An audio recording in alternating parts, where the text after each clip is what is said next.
حضور غوث ثقلین محبوب سبحانی شیخ عبد القادر جیلانی حضور دے در تے ایک غلام آیا، عرض کردہ کہ حضور میں بہت غریب ہوں، میرے حق اندر دعا کرو میری غربت چل جائے۔ آپ نے فرمایا تو 11ویں شریف دا ختم دعا کر تیری غربت چل جائے گی۔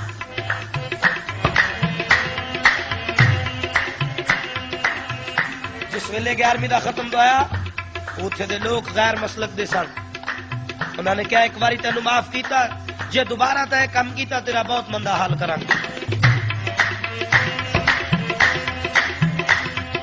جا کے حضور دے کول عرض کردہ حضور مینوں تمام اہل محلہ روک دینے میں کی کرا؟ آپ کہندے ایک تو روک دینے کہ جی ہاں ہن تو 2 دعا کر۔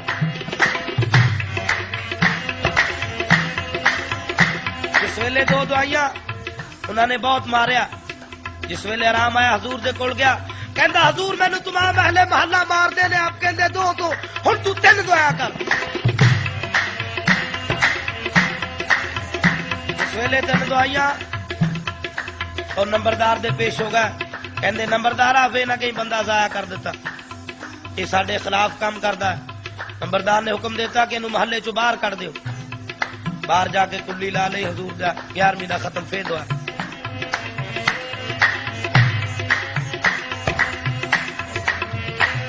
جس ویلے اتنے بھی دعایا وہ لوگ اتنے بھی مگر چلے گئے، تمام لوگ کٹھے ہو کے بادشاہ دے پیش ہو گئے بھی ایک آدمی ساڈے خلاف کام کردا۔ بادشاہ کہندا تسی سارے دا متفق ہے، کوئی فیصلہ ہے تے اونوں صبح ہتھاں چ ہتھ کڑیاں پیراں چ بیڑیاں پا کے میرے کول لے جا کے پیش کر دیتا۔ بادشاہ نے حکم دیتا کہ انہوں پھانسی دے تختے دے اتنے چڑھا دیو۔